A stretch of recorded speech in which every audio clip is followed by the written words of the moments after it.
신이 사랑한 예수 그리스도를 믿는다는 것.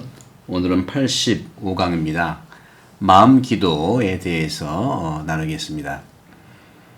그리스도교 동방영성에서 마음 기도가 발전되었고, 이 마음의 영성을 기초로 해서 이 마음 기도의 영성이 풍요롭게 나타납니다.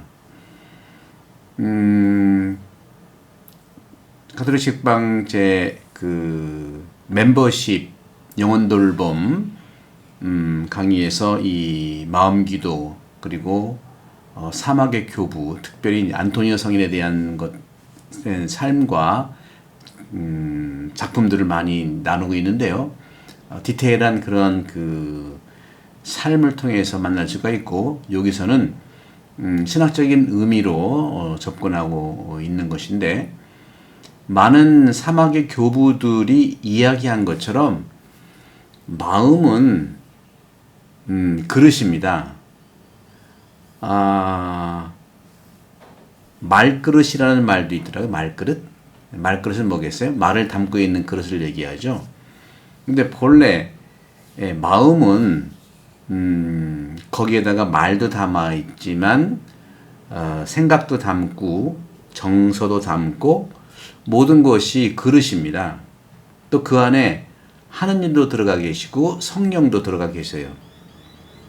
그래서 마음은 보통 작은 그릇으로 보지만 그릇에 용량이 있는 것이 아니라 어떻게 얼마나를 품고 사느냐는 나한테 달렸다는 것이죠.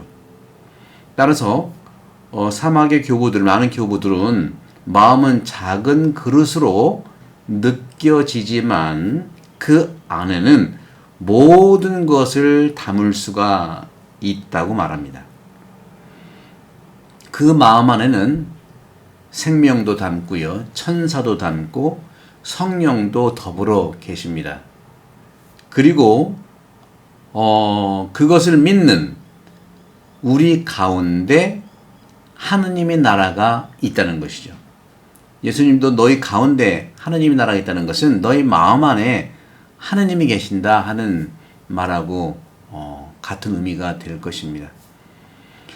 예수님께서 이미 하느님 나라가 너희 안에 있다라고 말씀하셨잖아요.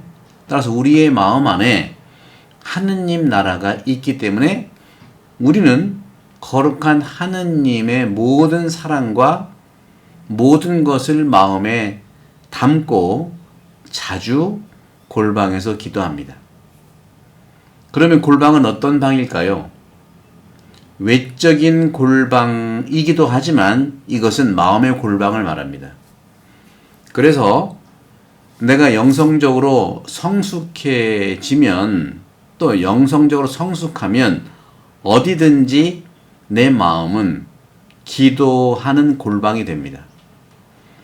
그래서 여러분들 집에서 기도방을 소박하게, 크기는 작아도 괜찮아요. 그곳에서만 앉아 있기만 하면 기도하는 공간이다 하고 정의해 주시면 여러 가지 지친 인간관계, 또 피곤한 일, 또 번아웃 됐을 때 그곳에 가서 주님과 함께 골방에서 쉬시길 바랍니다. 그리스도교 동방영성은 개념적으로는 복잡하지 않아요. 하지만 살아내기가 쉽지 않죠. 지금처럼 외적으로 발전된 현대 사회를 살고 있는 현대인에게는 더욱더 어렵게 다가옵니다.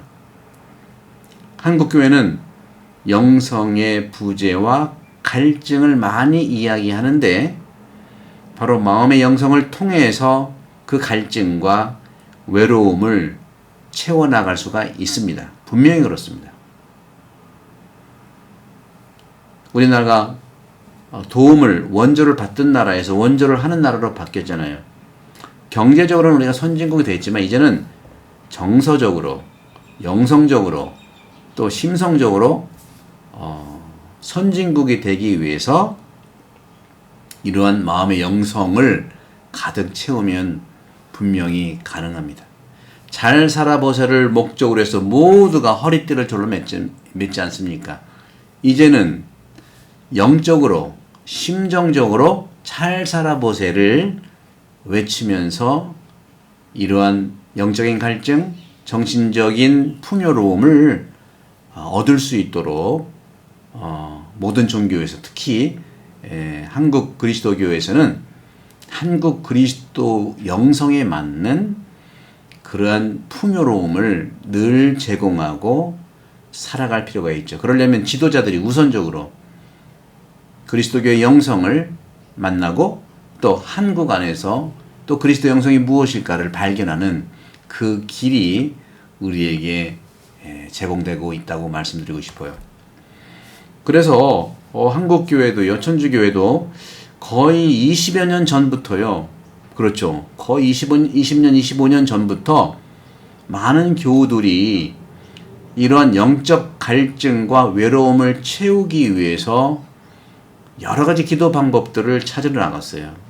그 중에 나오는 것이 예수 마음 기도, 향심 기도 등 마음을 주제로 하는 기도들에 관심이 많았다는 것이죠. 이런 기도들의 기초는 복음 속 예수님의 온유한 마음에서 출발합니다.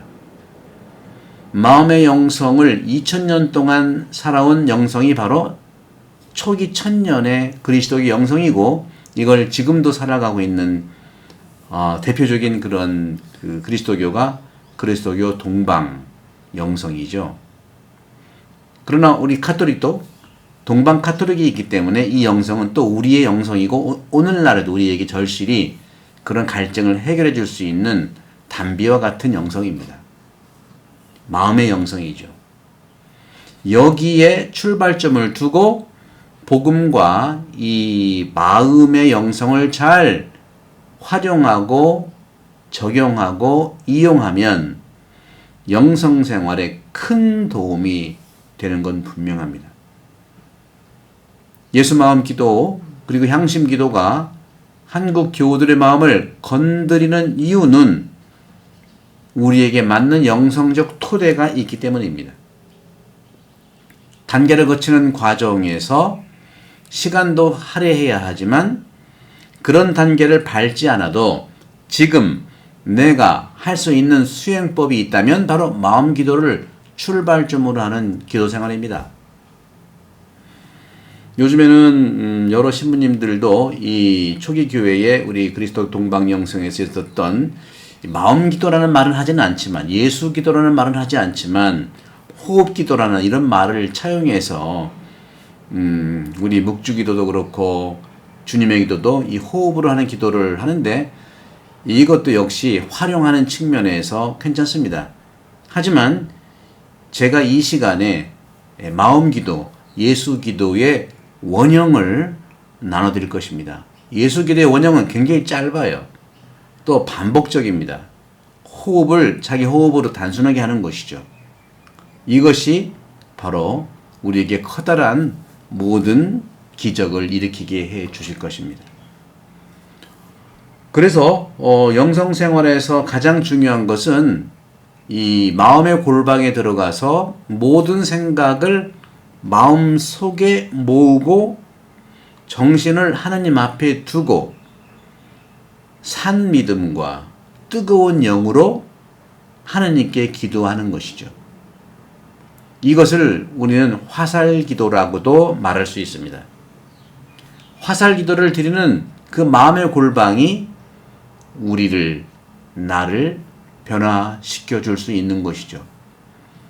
성 요한 크리소스토모 교부는 이렇게 말씀하셨어요. 기도하면서 지나치게 말을 많이 하는 것은 잡담을 하는 것이다 라고 말했습니다. 부드러운 마음, 즉 마음의 부드러움, 이것을 이루기 위해서는 침묵이 필요하고 바로 그것이 은총이면서 이 침묵은 나를 위한 침묵만이 아니라 내 이웃들과 함께 하느님의 음성을 듣기 듣기 위한 침묵입니다. 성부와 성자와 성령의 이름으로 감사합니다. 감사합니다.